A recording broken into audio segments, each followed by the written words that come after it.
شہادت میں انگلی کا معنی ہوتا ہے اشہد ان لا الہ الا اللہ، یعنی غیر الہ کی نفی اور اللہ کی وحدانیت کا اس بات۔ ایک شخص کسی کو زکوٰۃ کے پیسے دیتا ہے، ہاں پیسے اس کو دے دو، اب اس نے تمہارا قرضہ دینا ہے تو وہ تمہیں واپس کرے، یہ نہیں کہ تم قرضے میں زکوٰۃ کاٹ لو۔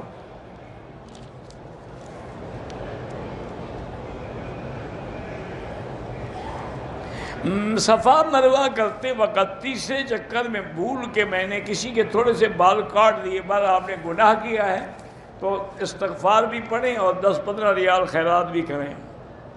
میرے شوہر نے بھائی کو 20 لاکھ قرض دیا، میرے بھائی نے کسی کے ساتھ کاروبار کیا، وہ بندہ بھاگ گیا، تو بہرحال آپ کے بھائی کو تو ادا کرنا ہے نا، بھاگ گیا تو آپ کے شوہر کا تو کوئی قصور نہیں ہے، ہر حال میں کوشش کرے کہ ادا کرے۔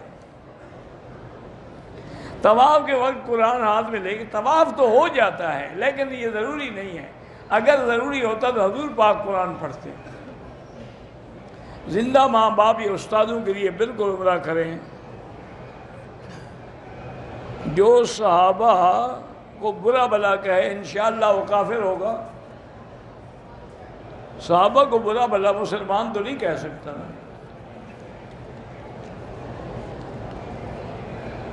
مدینہ کے میقات سے بند چپل پہن گیا کوئی بات نہیں، عصر کے بعد کوئی نماز نہ پڑھیں، عبد المقسط نام رکھنا ٹھیک ہے۔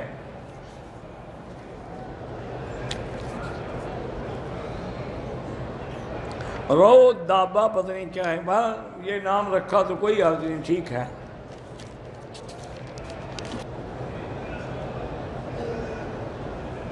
سفر میں چاہے اطمینان ہو، سنتیں معاف ہیں، پڑھنا چاہو تو کوئی بنا نہیں، پڑھو۔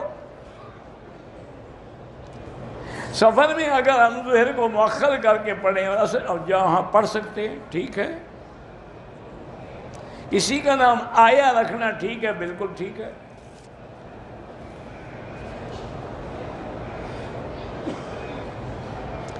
اللہ پاک آپ کو ایبٹ آباد سے ہیں، ہمشیرہ کی تعزیت فرما رہے ہیں، اللہ آپ کو جزائے خیر دے۔ حائضہ عورت مسجد حرام میں بیٹھ کے نہیں، حرم کے باہر میدان میں بیٹھ کے دروازے سے کعبے کو دیکھ سکتی ہے۔ بیوی اپنے شوہر کو زکوٰۃ دے سکتی ہے، ہاں دے سکتی ہے۔ اچھا یہ فقہاء نے مسئلہ لکھا ہے کہ شوہر بیوی کو نہیں دے سکتا، کیونکہ بیوی کا خرچہ تو شوہر پر لازم ہے نا، وہ زکوٰۃ کیوں دے؟ لیکن بیوی پر تو شوہر کا کوئی خرچہ لازم نہیں۔ بعض علماء کہتے ہیں کہ نہیں، لیکن بہرحال جائز ہے۔ آب زمزم سے نہا سکتے ہیں، ہاں جی نہا سکتے ہیں۔ حضرت اسماعیل کیسے نہاتے تھے؟ جب نہائیں گے تو سارے بدن میں پانی لگے گا۔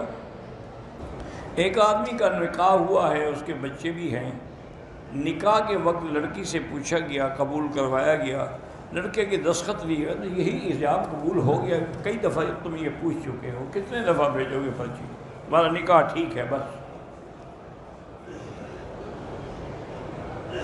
میں نے عمرہ کیا، مجبوری کی وجہ سے مجھے جدہ جانا پڑا، میں نے حلق جدے میں کرایا۔ بالکل آپ کو دم دینا ہوگا اور مکے میں دینا ہوگا۔ داڑھی پر سیدھی ایک مشت، بہرحال کوشش یہ ہے کہ ہر طرف سے ایک مشت ہو، ورنہ سیدھی تو کم سے کم ایک مشت ہو۔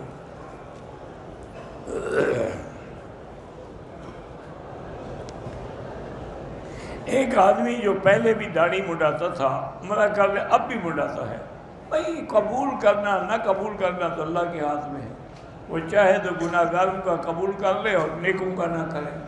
بہرحال دعا کریں کہ اس عمرے کی وجہ سے اللہ اس کو ہدایت دے۔ دعا کا وقت جو ہے وہ سب سے بہتر، تہجد کے وقت جو دعا مانگتے ہو وہ قبول ہوتی ہے۔ فجر کی نماز اگر قضا ہو گئی، جب اٹھو تو فوراً قضا ادا کرو، لیکن اگر اشراق کے بعد یا ظہر کی اذان کے بعد ادا کریں تو خیر، سنت کی قضا نہیں ہوتی۔ کسی نے کہا ہے کہ درود شریف کا وظیفہ جو درود تمہیں آتا ہے وہی پڑھا کرو، درود ابراہیمی سب سے افضل ہے۔ میرے گھر والوں نے ڈرا دھمکا کے زبردستی مجھے باہر کے ملک پیپر بھیجے طلاق کے، میری نیت نہیں تھی، میں نے دستخط کر دیے۔ میری بیوی کو جب دستخط تم نے کر دیے تو نیت کیسے ہوتی ہے بھئی؟ جب تم نے پڑھا قانون کو تبھی تو دستخط کیے نا، نہ کرتے تم دوسرے ملک میں بیٹھے ہوئے تھے، تمہارا کیا بگاڑ لیتے؟ بہرحال طلاق ہو گئی۔ میں پاکستان سے آئی ہوں، میرے بھائی کا کہا اس کو کہو کہ درود شریف اور استغفار زیادہ پڑھے، اللہ برکت دیں گے۔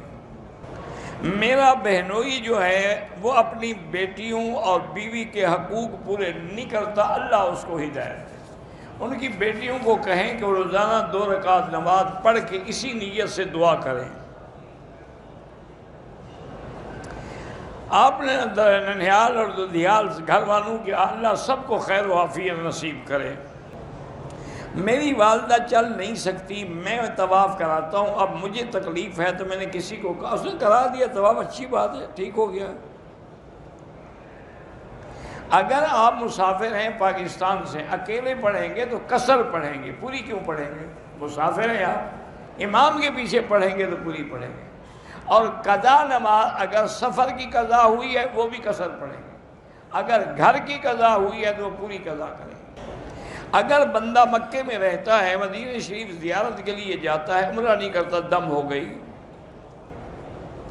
بہرحال آپ کی شادی نہیں ہوئی، اللہ آسان فرمائے، سورۃ الرحمن پڑھ کے دعا کیا کرو۔ مجھے اس کے بارے میں پتہ نہیں ہے کہ نیشنل بینک کی کیا پالیسی ہے۔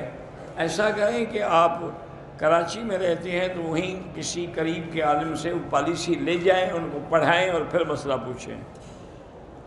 نماز کے لیے لازمی بات ہے کہ ٹوپی ہو، رومال ہو، یا افضل یہ ہے کہ آدمی کی پگڑی ہو۔ سر ننگی نماز پڑھنا بغیر عذر کے جائز نہیں، یعنی کپڑا بھی ہے لیکن نہیں پہنتا، پھر نماز مکروہ ہے۔ ایک ہے کہ ایک آدمی کے پاس سر پہ اوڑھنے کا کپڑا ہی نہیں ہے تو پڑھ سکتا ہے۔ اگر حالت احرام میں خوشبو تو منع ہے، لیکن ٹافی وافی کھا لے اس سے کچھ نہیں ہوتا، لیکن لیچی نہ کھائے۔ اگر کھانے میں دھنیا ونیا پڑا ہے اس سے بھی کچھ نہیں ہوتا۔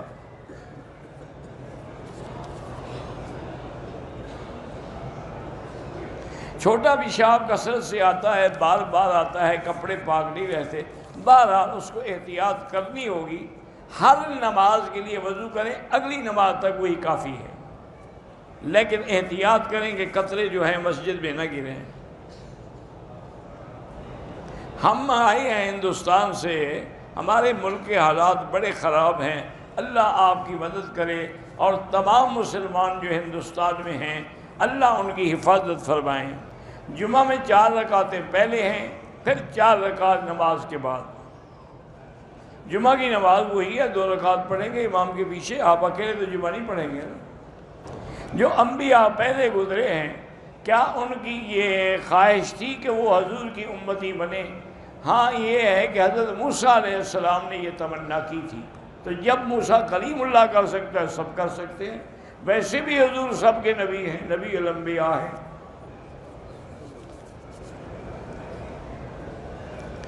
داڑھی رکھنا واجب ہے اور منڈانے والا فاسق و فاجر، اور کیا تفصیل سے بتائیں۔ اگر کسی بینک کے کیشیئر سے آپ نے قرضہ لیا، آپ کا عمرہ ٹھیک ہے، آپ اس کو قرضہ ادا کریں۔ عورتیں بھی مسواک کر سکتی ہیں، کیوں نہیں کر سکتی ہیں؟ تو برش استعمال کر سکتی ہیں، مسواک بھی کر سکتی ہیں۔ سورج نکلنے سے پہلے تو فجر کی نماز آپ پڑھ سکتے ہیں، لیکن سورج نکل آئے تو پھر نماز نہیں ہوگی، اور روزانہ لیٹ پڑھنا ناجائز ہے۔ بلوچستان میں اجتماع ہے دینی، اللہ کامیاب کرے۔ داڑھی ایک مشت تک رکھنا جائز ہے۔ اگر کوئی آدمی بدعتی ہے زکوٰۃ دے، اگر وہ قبروں پہ سجدہ کرتا ہے تو پھر زکوٰۃ نہ دے، ویسے بدعت کرتا ہے دے سکتے ہیں۔ اگر کسی شیعہ نے کھانا پکایا وہ بھی آپ کھا سکتے ہیں۔ یہ سارے مکے میں آپ کافروں کے پکے ہوئے نہیں کھا رہے ہو۔ یہ جو آپ کھاتے ہیں پیزا اور اس کے بعد یہ کنٹیکی، یہ کہاں کے ہیں؟ سب یہودیوں کا میٹیریل تو ہے۔